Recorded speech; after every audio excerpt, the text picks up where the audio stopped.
you've wanted to make planets in Hitfilm, then you're in luck, because that's what we're going to talk about today.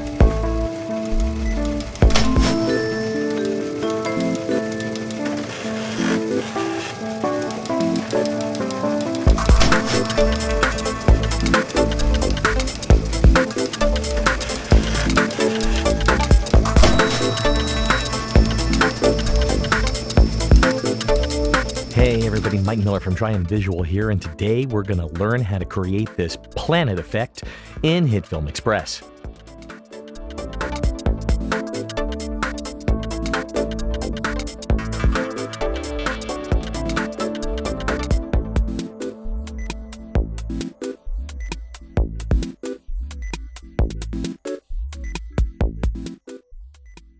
Just go ahead and create a new project. I'm going to leave this at 1080p, 24 frames per second. I'm going to go ahead and import some media.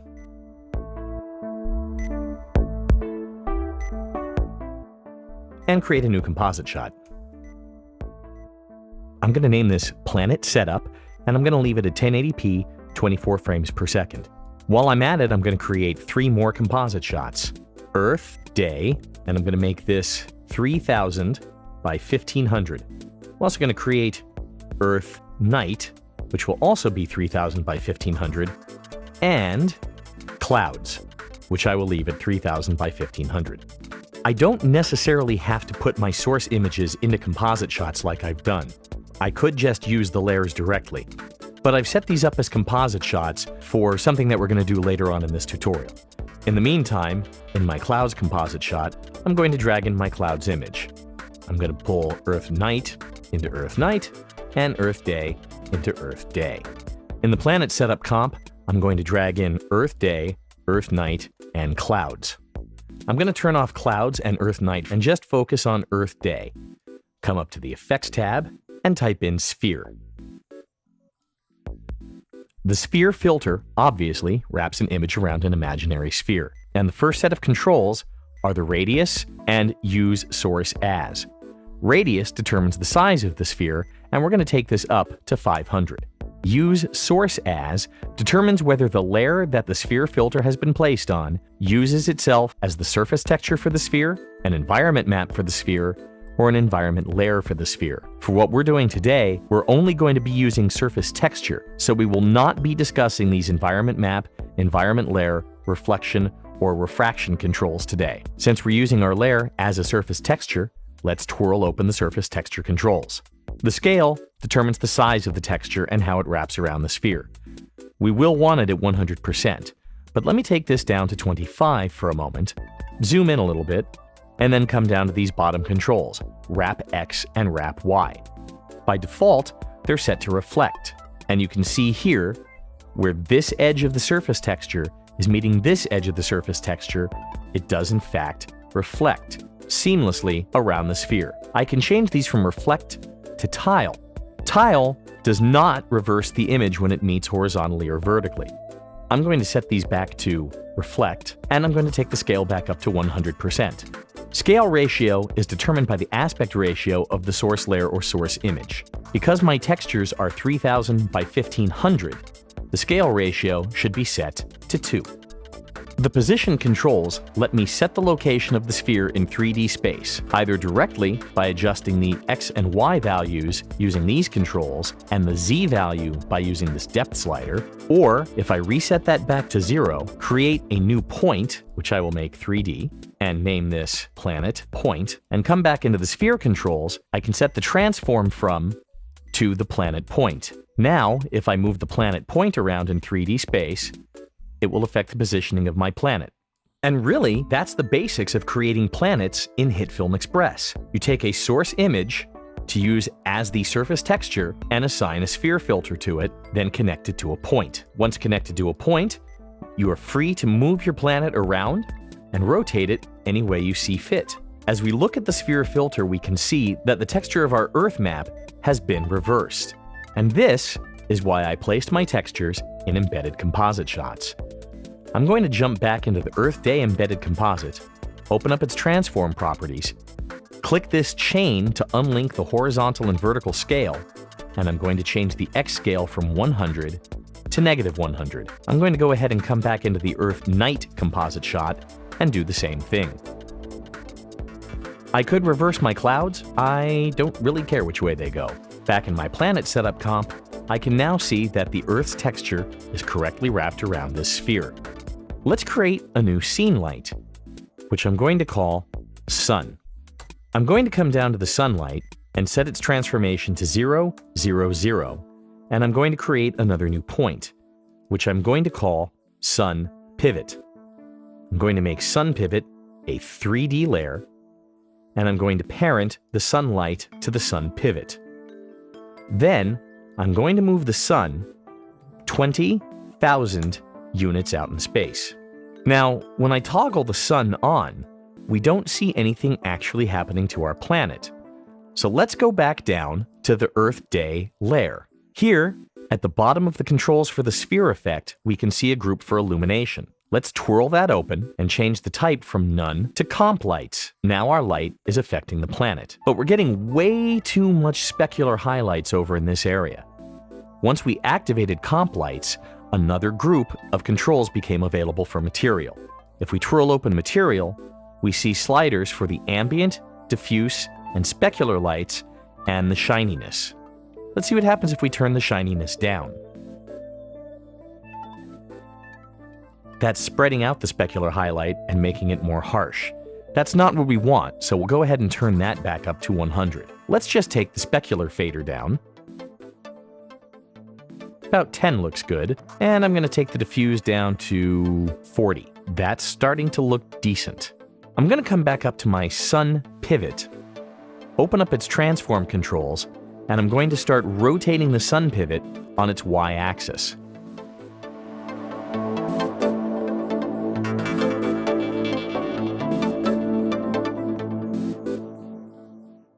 Rotating the Sun Pivot around lets me position my sun in the sky. I'm also going to go ahead and create a grade layer at this point, and I'm going to call my grade layer Sun Flare. I'm going to move the Sun Flare to the bottom of the layer stack, and I'm going to create a new plane, make certain that's 1920 by 1080, make certain it's black, and I'm going to go ahead and name this Black Plane. So I have Black Plane at the bottom of the layer stack with the Sun Flare grade right above it. On the Sun Flare grade, I'm going to put a Light Flares effect. I'm going to open up the Light Flares effect, and I'm going to change the hotspot position to use Sun as a layer, and I'm going to set its center to 0, 0. I'm also going to change the flare type to Sun Glare. Let me come back to the transform controls for the Sun Pivot, and I'm going to go ahead and zero out the rotation, and then spin it around on the y-axis again.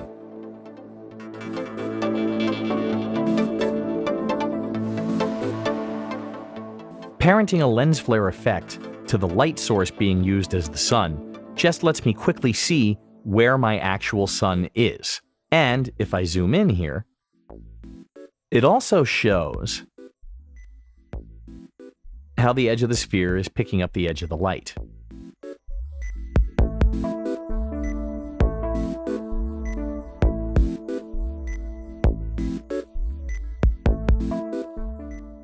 I'm just going to adjust my Sun Pivot layer until I have my light hitting my planet the way I like.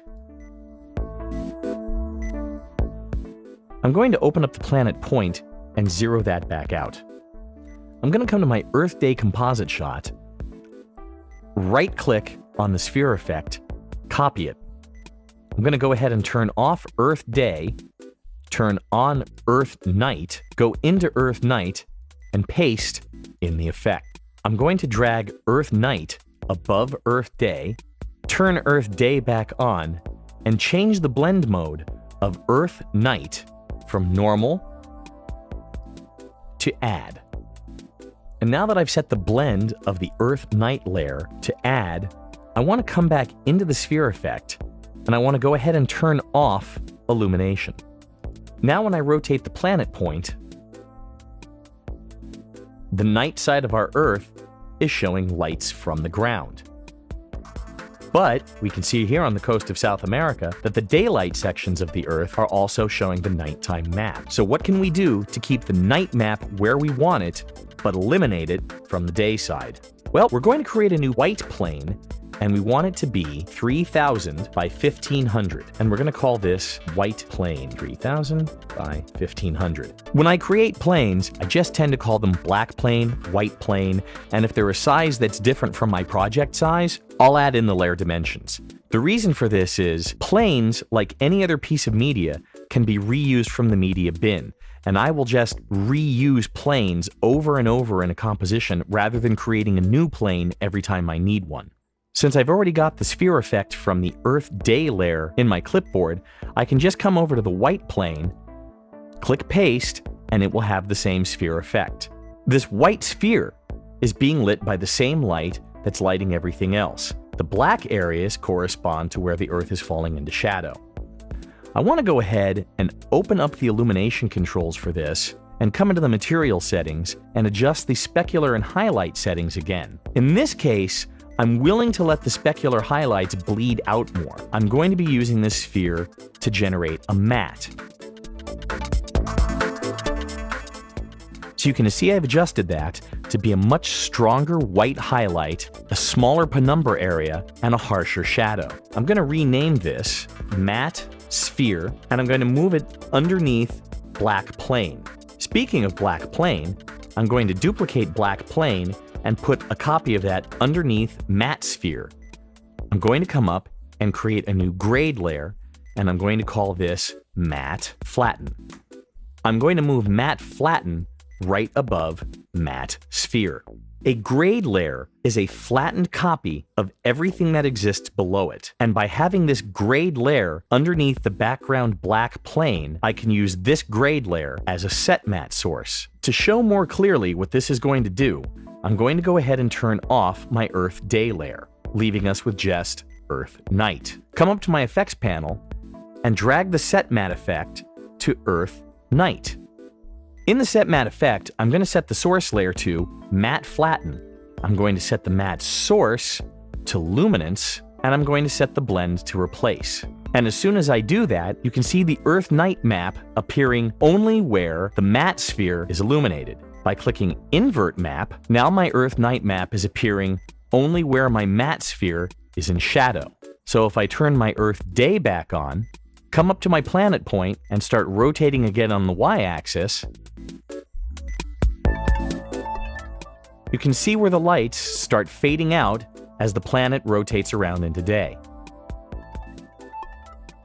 There are already clouds on the Earth Day and Earth Night texture, but I'd like to make those a little bit thicker. So I'm going to go ahead and turn on this clouds layer. I still have the sphere effect in my clipboard, so if I just come up and paste the sphere effect in, then my clouds now have the exact same settings and are locked to the same point as everything else.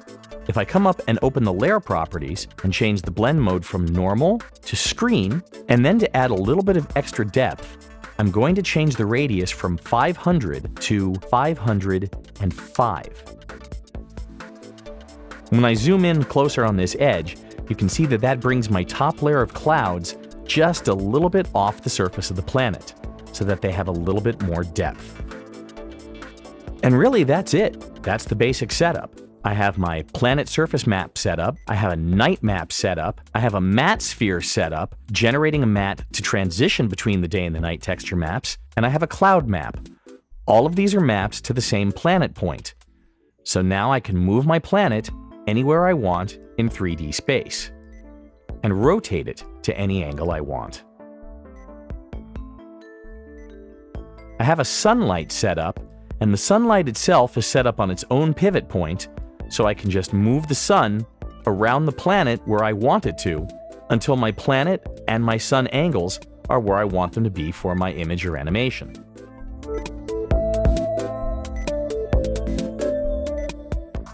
And just for a quick background, let's create another composite shot, call it Star Wrap, and I'm going to go ahead and make this one 3000 by 1500 again.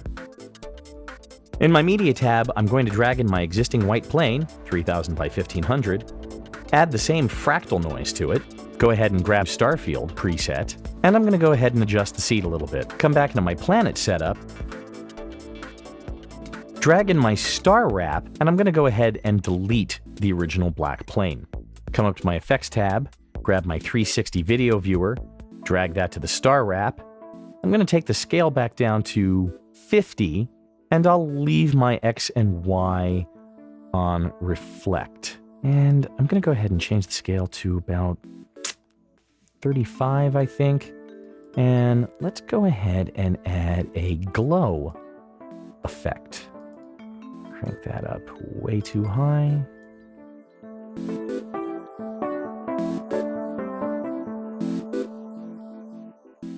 I'm going to go ahead and create another new point. I'm going to call it camera pivot, and I'm going to parent my camera to camera pivot. Make camera pivot 3D. I'm going to come up into the new camera layer, go up into the layer properties, and set its alignment to toward layer, and then make the alignment layer the planet point. Now, no matter where I move my camera, it's automatically going to look at the center of the planet. I'm going to go ahead and open the transform controls for the camera pivot and activate keyframing on the X, Y, and Z rotations. I'm going to move to the end of the composite shot, and I'm just going to pick a position that I, like.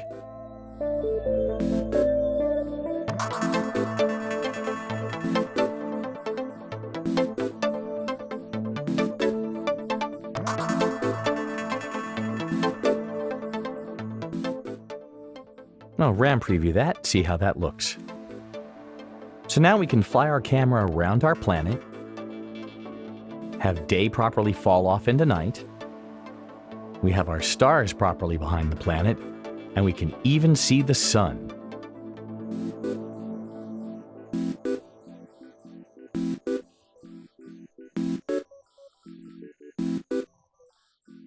There's only one thing missing, and that's atmospheric glow. And that's pretty easy to do as well. I'm going to come down to my Earth Day composite, and I'm going to duplicate that. On the bottom copy of Earth Day, I'm going to rename this to Earth Glow.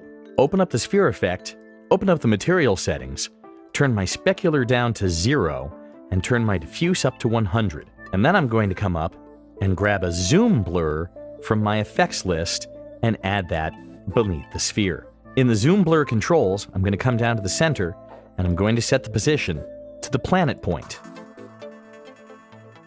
Then adjust the strength to see how much of this atmospheric glow I want.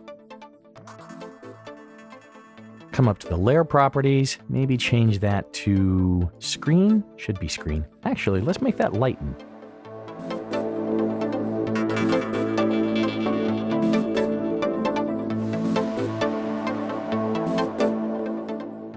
I'm adding a diffuse after the zoom blur just to soften it up a bit. There's one other thing I want to do. I'm going to come up to the planet point, duplicate that, and I'm going to rename the duplicate Clouds Point. I'm going to parent Clouds Point to the parent point, and then come into my Clouds composite shot, open up the sphere effect, and change its position from the planet point to Clouds Point. I want to open up the transform controls on the cloud point, set this to 0, 0, 0, 0, so that the cloud point is now aligned to the planet point. I'm going to go to the first frame, enable keyframing on the clouds point, move to the last frame, and I'm just going to move the clouds just a few degrees.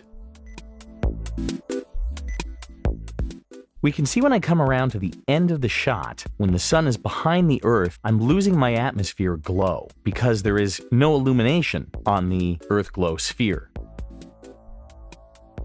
So I'm going to come up and create a new light. I'm going to call this ambient light, change the type from point to ambient, and I'm going to change its intensity to 25%. I'm going to come into clouds, and in illumination, I'm going to change the comp lights to selected lights, and then select sun. I'm not going to do this for Earth night. Remember that Earth night is not an illuminated layer. But I am going to do this for Earth day. By setting clouds to selected lights, just to sun, then those two layers are not affected by the ambient light that I just added in.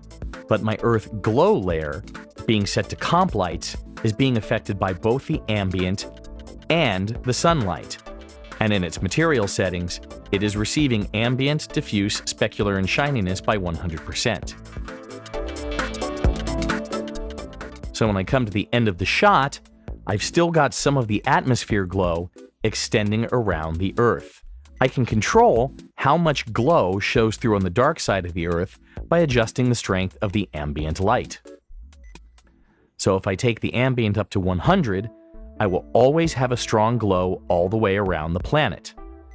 If I take it down to something more like, I think 20 actually is pretty good, then I have a more subtle glow. Alright, so our Earth is looking pretty good.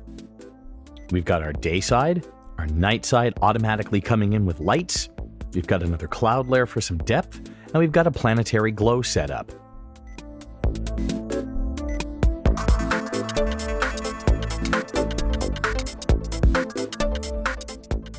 But what if we want to make our own planets from scratch? We can do that too. I'm going to go ahead and come down and turn off the clouds layer and the Earth night layer. In fact, I'm going to go ahead and delete the Earth night layer because I'm not going to need it anymore. I'm also going to go ahead and delete the matte flatten, matte sphere, and black planes. And I'm going to open up the Earth Day composite shot. In the Earth Day composite shot, I'm going to go ahead and turn off this Planet Earth Day map, come up to my media pool, and grab my previously created white plane. Then come back up to the effects and grab Fractal Noise. In Fractal Noise, I'm going to set the type to swirl. I'm going to open up the appearance settings, open up color 1 and color 2, and I'm going to change them both to blue colors.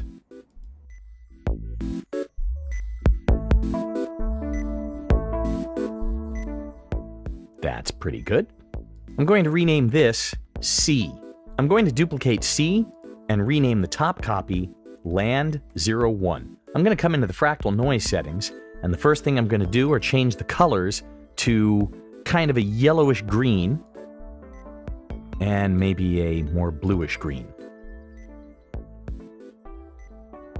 I'm going to change the type back from swirl to clouds, and I'm just going to kind of play around with some settings. Change the scale, change the seed, and maybe play with the exposure and the offset a bit.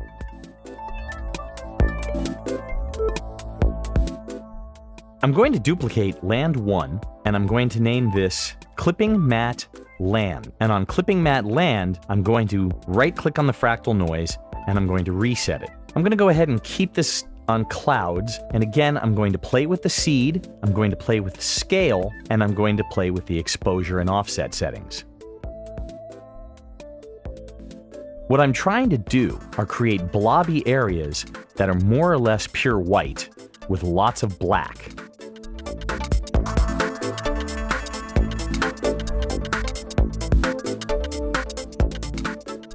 That's not bad. I'm going to move Clipping Matte Land underneath the C plane, and I'm going to create a grade layer just like before. I'm going to call that Clipping Matte Land Flatten and move that just above Clipping Matte. On my Land 1 plane, I'm going to come up to the effects and add Set Matte, and in the Set Matte, I'm going to set the source layer to Clipping Matte Land Flatten. I'm going to change the matte source to luminance, and the blend can stay as replace. Clipping Matte Land and Clipping Matte Flatten are now clipping this green texture to form the shape of continents and islands. I'm going to duplicate Land 1 again and rename this as Land 02. In Land 02, I'm going to come back into my appearance setting, and I'm going to change the colors again. I'm going to change this to a slightly more saturated yellow, and I think I'm going to go ahead and change this to something more of an orange.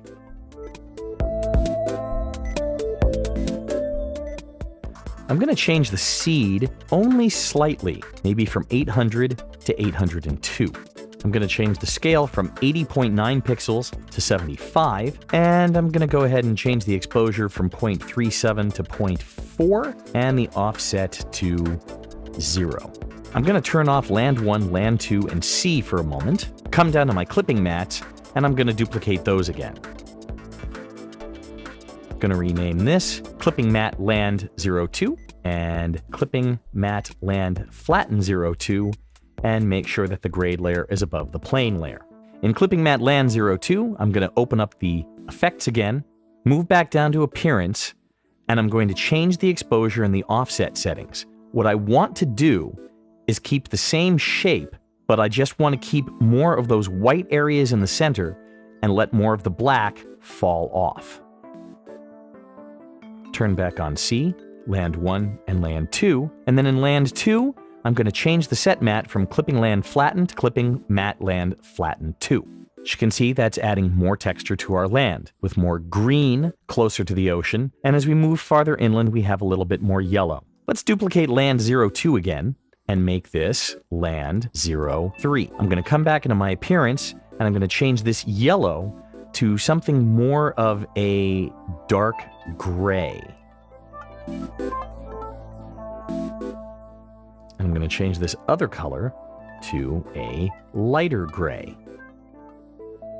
I'm going to change the fractal noise type on this one from clouds to swirl, and I'm going to take the scale down from 75 to something a lot smaller, maybe about 12. Change the seed again. Maybe not swirl. Let's try wisp.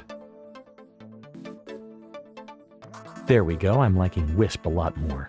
I'm going to copy the clipping matte land flatten layers again, move these back to the top, rename them, clipping matte 3. I'm going to go ahead and turn off the land and sea layers again. Come into the clipping matte land 3, open up its fractal noise, change the seed by 0.1, and then I'm going to come into the transform, open up position, and I'm going to nudge this to the right by about 5, now let's make that 10 pixels. Come back down to the appearance, and I'm going to choke the exposure and offset a bit more. Turn back on my sea and land layers, come into land 03, and change its clipping matte to clipping matte land flatten 3. And that's starting to become something. I've got some nice green land closer to the oceans. I've got some yellow bits representing deserts and more arid regions. And then this third layer brings in some mountains. So let's go ahead and create a grade layer on top of this because I think it's a little bit too saturated. On the grade layer, I'm going to grab the hue, saturation, and lightness effect, drag that on, open up the master channel, and I think I'm going to take the saturation down 34 points. I'm going to go ahead and open up the blue, and I'm going to raise the saturation back up on the blues a little bit, and I'm pretty happy with that. Since this was created in the composite shot where our Earth map initially was, I can go back to planet setup and see what we have.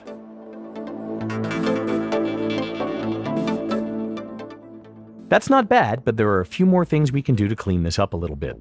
Let's go back into the Earth Day composite shot, go into the media bin, grab that white plane, and drag that right on top of land 03. I'm going to come into the white plane, take its opacity down to about 50% so I can see through it, scale down a little bit more, and grab my freehand mask. Draw a little irregular shape here.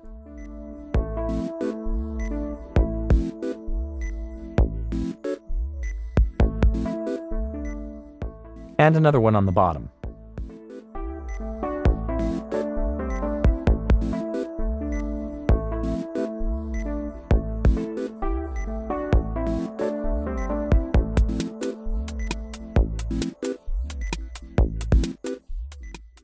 I want to come up to my mask controls, and I want to adjust the roundness on both of these masks. Take the opacity of the layer back up to 100%, and I'm going to go ahead and add a fractal noise to this layer. I'm going to change my colors to a very light blue and a light gray, and I want to break that up a bit. So let's go ahead and add heat distortion. Turn the diffusion down to 0, just adjust the distortion in the scale until I get something that I'm happy with. And maybe a diffusion before the heat distortion. Let's go back into our planet setup. I think those ice caps could be a little bit larger. I'm going to go back into Earth Day, grab this first mask, move it down a little bit, come to the second mask, move that up a little bit, and go back to my planet setup. There we go. That's starting to look pretty neat. Let me grab the planet point and spin this guy around on the y-axis for a minute. So we can see a seam on our planet where the edges of our generated composite shot don't actually flow around. We have a couple of ways we can deal with this. First is we can come into our sphere effect, come into the surface texture layer, and maybe change our scale or our scale ratio. By changing our scale ratio to 1, the entire map should reflect across the surface of our planet. This takes care of the seam, but it does leave 2 places on our planet where we have a completely symmetrical look. Maybe we don't want that. Let me come back into Earth Day and set the scale ratio back to 2. Circle everything back around to where we can see our seam again. The other way to fix this is to try and make this texture seamless to begin with. So I'm going to come back into the Earth Day composite shot, and I'm actually going to go ahead and select everything I've already made in here, right-click, and make this a composite shot, which I'm going to call Fractal Land Maps. Now when I come back into the Earth Day composite shot, all of my land masses have been compressed into this one layer, which I'm going to duplicate. This is a 3000 by 1500 composite shot, so what I'm going to do is take this top copy of Fractal Land Maps, and I'm going to move it 1500 on the x-axis. I'm going to come down to the second copy of Fractal Land Maps, and I'm going to move it negative 1500. At this point, the outer edges wrap correctly, because the outer edges correspond to the center of our original layers. Now that we can see what's going on with the seam, we can try and figure out another way of fixing that. So how I'm going to fix that is I'm going to make another duplicate of this Fractal Land Maps layer, which I'm going to call Patch. I'm going to go ahead and move that back to 0, 0, and I'm going to rotate that 180 degrees. I'm going to temporarily grab a hue, saturation, and lightness effect and drag that onto Patch. I'm going to open up the greens, and I'm going to hue shift this around until it turns an ugly purple. This is just so I can see what I'm doing. Drop the opacity.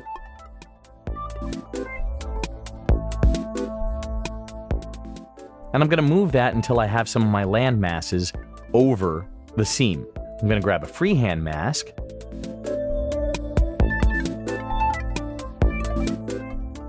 Take the opacity back up to 100, turn off that hue effect, open up the mask, and I'm going to feather that. Need to adjust that mask a little bit.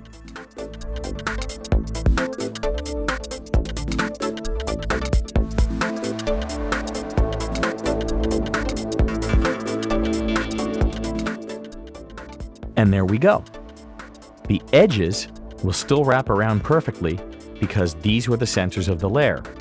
Then by taking another copy of the same landmass, rotating it 180 degrees, and masking around where the join is, I now have a seamless texture.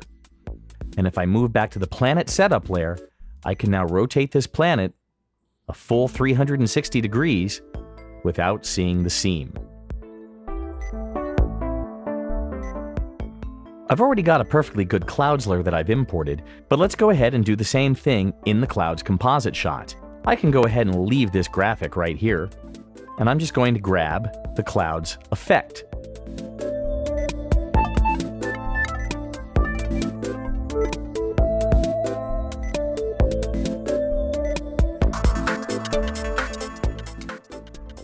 Going to add curves, make that more contrasty. And then I'm going to add heat distortion again. Turn off the diffusion. Turn off the animation. Oh. I've also got to come back into Fractal Land Maps and turn off the noise speed on the heat distortion, or else the ice cap will shimmer. Back into my clouds layer. Heat distortion. And really that's it. From this point on, it's just adjusting the cloud filters and the distortion filters the way I like them, reduplicating the layers, creating another patch layer just like I did with the land masses, and then I've created a grade layer and added several twirl filters of various sizes and various radii around the clouds composite shot, with the twirls representing hurricanes and storms and other things. Once I have the clouds looking the way I want them, Since the planet maps are already set up, I just shift back to my final composite shot, and I can see how my new clouds layers look in real time. The last thing I did was add a parallax effect to the Earth Day composite shot. Turn down the lighting settings in the parallax effect and adjust the height of the parallax effect just to give the land masses a little bit more depth. And when all of that's done, you end up with something that looks like this. There are other things you could do to continue this shot, getting to glows, grading, and letterboxing, but this is where this tutorial is going to end. I hope you've learned a lot about using the sphere effect to make light-reactive planets in Hitfilm Express 2017, as well as generating your own planetary texture maps procedurally, and creating your own clouds. I'm Mike Miller for Tri-M Visual. I'd like to thank you for sitting through this tutorial, and I'll see you next time.